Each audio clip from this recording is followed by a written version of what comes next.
Doctor Sreevarma ஆயுள் தரும் ஆயுர்வேதா அறுவை சிகிச்சை இல்லா குணம் ஆயுள் கால நிவாரணம். எல்லாமே செய்தி தான். என்டிஏ கூட்டணியோட இணைய போகுதுன்னு நான் போட்டிருந்த செய்தி ஒரு சூழல்ல இணைஞ்சிடக்கூடாது, ஒன்றிய அரசுடைய அழுத்தத்திற்கு அல்லது சிபிஐடைய மிரட்டலுக்கு பயப்படக்கூடாதுன்னு தான் நான் சொல்லியிருந்தேன். நான் அதற்கு காரணம் இங்கே அது நடக்குதா இல்லையான்றது இல்லை. பாஜகவும் அதனுடைய முந்தைய காலகட்டத்தில் மற்ற மாநிலங்களில் அவங்க நடந்துகிட்ட விதத்தை வச்சுட்டு அதை உதாரணமாக வச்சுட்டு நம்ம சொன்னோம். ஒரு வழக்கு சரத்பவாருடைய அண்ணன் மகன் அஜித் பவார் மீது ஒரு வழக்கை போட்டு அவருக்கு ஒரு அழுத்தம், நிதிஷ்குமாருக்கு ஒரு அழுத்தம், இப்படி தொடர்ச்சியாக எல்லா மாநிலங்கள்லையும் அழுத்தம் கொடுத்துக்கிட்டு இருக்கிறதுனால அதே காரணத்தை இங்கேயும் பயன்படுத்தக்கூடாதுன்றதுக்கான ஒரு விழிப்புணர்வான தகவலாக தான் நான் சொன்னேன். அதனால் முழுமையாக அது என்ன நடக்கிறாங்கன்னு பார்ப்போம். கூட்டணி சேர்ந்ததுக்கு அப்புறம் அது குறித்து நம்ம தகவல் சொல்லுவோம். இப்போ நம்ம பேசலாம். பாலியல் குற்றங்கள் ரொம்ப அதிகமாயிடுச்சு. அது நம்ம குறைக்கணும்னு நினைச்சாலும் அதிகமாயிட்டு இருக்கு. ஆனா நம்ம எதிர்கட்சியா இருந்தாலும் சரி, ஆளுங்கட்சியா இருந்தாலும் சரி, வரப்புற கட்சியா இருந்தாலும் சரி, சரியான எதிர்ப்பு தெரிவிக்க மாட்டாங்கன்னு அர்த்தமா? பாலியல் குற்றங்களுக்கு, பெண்களுக்கு எதிராக நடக்கக்கூடிய குற்றங்களுக்கு தான் தண்டனை கடுமையாகாம நீங்க அதை ஒழிக்கவே முடியாது. மற்ற நாடுகளைப் போல பாலியல் குற்றங்களுக்கான தண்டனை கடுமையாகணும். ஹாசினி என்ற ஒரு சிறுமி கற்பழிப்பு வழக்கில் கைது செய்யப்பட்ட அந்த பையனுக்கு விடுதலை கிடைச்சிருக்கு. அவன்தான் அந்த ஹாசினி கொலை வழக்கிலிருந்து திரும்ப மீண்டும் தன்னுடைய தாயாரையும் கொலை செய்கிறான். ஆனால் அந்த பையன் மீண்டும் வழக்கிலிருந்து விடுதலை ஆகிறான்னா இந்த சட்டத்தில் இருக்கிற ஓட்டையை நம்ம எப்படி தெரிஞ்சுக்கிறது? அப்போ என்னவா அவன் மேலே வழக்கு பதியப்பட்டது? அதில் சொல்லப்படுற காரணங்கள் 1 hour கேப் இருக்கு. அந்த குழந்தை இறந்ததுக்கும் அவன் வேற இடத்துல இருந்ததுக்குன்னு சொல்றாங்க. அது இல்லை, அதனால அவன் விடுதலை செய்யப்பட்டான் அப்படின்னு சொல்றது இருக்கு இல்லையா? இது மிகப்பெரிய கேவலம், அவமானம் நினைக்கிறேன் நான். அந்த சிறுமியின் மரணத்திற்கு நீதி கிடைக்காதப்பவே இங்கே சட்டத்தில் நிறைய ஓட்டை இருக்குன்னு நம்மளால புரிஞ்சுக்க முடியுது. சட்டம் தண்டனை கடுமையாக்கப்படாமல் இதை ஒழிக்க முடியாதுன்றது என்னுடைய கருத்து.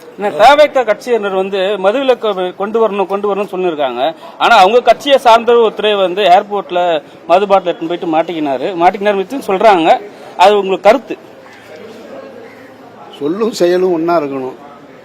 அறிவுரை மற்றவங்களுக்காக இருக்கக்கூடாது, தன்னிலிருந்து தொடங்கணும். அது எல்லா அரசியல்வாதிகளுக்கும் பொருந்தும்னு நினைக்கிறேன். நான் இந்த பூரண மதுவிலக்கு அப்படின்றது இந்தியாவில் இனிமேல் சாத்தியமே இல்லை அப்படின்றது தான் மறுக்க முடியாத உண்மை. யாராவது அப்படி சொன்னாங்கன்னா அது பொய் அப்படின்றத நீங்கள் விளங்கிக்கணும். உலகம் முழுவதுமே மது தங்களுடைய உணவுப் பொருளில் ஒன்றாக கலந்துருச்சு. அதிலும் குறிப்பாக இந்தியா போன்ற நாடுகளில் மது புத்தாண்டு விழாக்களாக இருக்கட்டும், கிரிக்கெட் போன்ற விழாக்களாக இருக்கட்டும், மற்ற எல்லா விழாக்கள்லையுமே பொதுவெளியிலேயே மது பயன்படுத்தப்படுது. அப்படி இருக்கும் பொழுது நமக்கு வண்டே மாநிலமான பாண்டிச்சேரியில் போனீங்கன்னா நீங்கள் மது ஹோட்டல்களில் குடும்பத்தோடு உட்காந்து அருந்துறதை நீங்கள் பார்க்க முடியும். அப்போ அதனால் இதை கட்டுப்படுத்தணுமே தவிர இல்லை அப்படின்னு சொல்கிறது அது ஒரு பொய், அது ஒரு அரசியல் பொய் வாக்குறுதியாக தான் நீங்கள் நினைக்கணும். நான் அப்படி தான் நினைக்கிறேன். சமீபத்தில் ஆதிவர்ஜன் ஒரு கூட்டத்தில் பேசும்போது ரஜினி அவர்கள் அரசியலுக்கு வராது காரணம் திமுகவோட மிரட்டல் தான் காரணம்னு சொல்லிட்டு அது ரஜினி ரசிகர்கள் ரொம்ப கொதிப்படி வச்சு, அது அவருடைய அறியாமை குறித்த பேச்சு, அறிவீனத்தின் உச்சம், ஒரு தான் தோன்றித்தனமான பேச்சு. அவர் முதல்ல ஒரு அரசியல்வாதியே கிடையாது அப்படின்றது என்னுடைய நீண்ட நாள் கருத்து. நான் பலமுறை சொல்லிட்டேன், அவர் ஒரு அரசியல்வாதி கிடையாது. அவர் ஒரு முதலாளி, ஒரு லாட்டரி சீட்டு ஓனர். அவர் அவ்வளவுதான். லாட்டரி வித்து பணம் சம்பாதிக்கிற ஒரு அதிபர். அவர் திடீர்னு விஜய் அவர்களுடைய புகழ் வெளிச்சத்தில் ஒட்டிக்கிட்டு இருக்காரே தவிர அண்ணன் திருமாவளவனுடைய புகழ் வெளிச்சத்தில் ஒட்டிக்கிட்டு இருந்தாரு. திமுகவின் முதன்மை குடும்பத்தோட ஒட்டிக்கிட்டு இருந்தாரு. இப்போ மக்கள் செல்வாக்கு இருக்கக்கூடிய விஜய் பக்கத்தில் போய் ஒட்டிக்கிட்டு இருக்காரே தவிர அவருடைய பேச்சு எதுவுமே அரசியல் முதிர்ச்சியான பேச்சு கிடையாது, நாகரிகமான பேச்சு கிடையாது. மக்களால் தேர்ந்தெடுக்கப்பட்ட முதல்வரை முட்டாள் முதல்வர்னு சொல்றாரு. எனக்கு என்ன வருத்தம்னா, அவர் சொல்றாரு திமுகவிலிருந்து எந்த விதமான எதிர்ப்பும் இல்லை. ரஜினி ரசிகர்கள் கூட கொந்தளிக்கிறாங்க. ரஜினிகாந்த் அவர்கள் அரசியலுக்கு வரலனாலும் அவர் மீது பேரன்பு கொண்ட ரஜினி ரசிகர்கள் அதற்கு எதிர்வினையாற்றுறாங்க. திமுக பதவியில் இருக்கவங்களும் சரி, இத்தனை கோடி தொண்டர்களும் சரி அமைதியா இருக்கிறாங்கன்னா என்ன காரணம்னு தெரியல.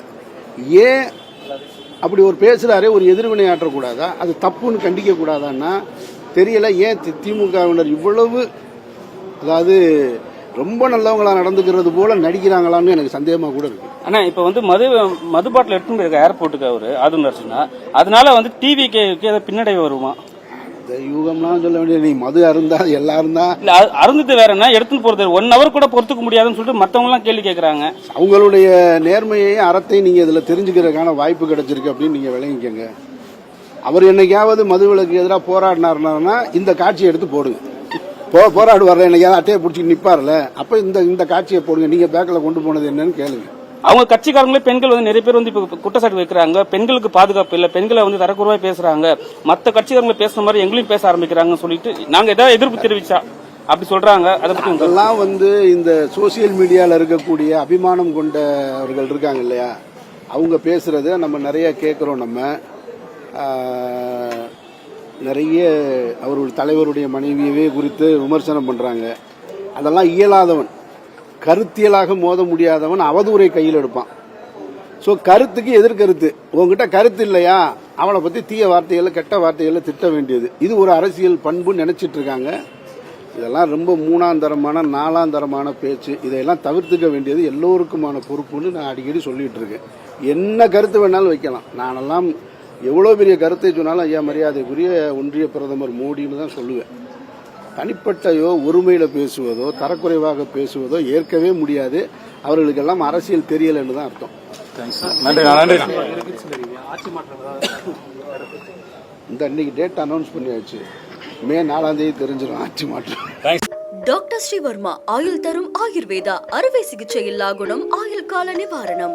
Branch express courier private limited. Domestic international cargo. உங்கள் இல்லம் தேடி வந்து கொரியர் புக்கிங் டெலிவரி செய்து தரப்படும். என்றும் உங்களுடன் மை இந்தியா. முக்கிய செய்திகளை உடனுக்குடன் தெரிந்து கொள்ள சப்ஸ்கிரைப் பண்ணுங்க, பெல் பட்டனை பிரஸ் பண்ணுங்க. என்றும் உங்களுடன் மை இந்தியா.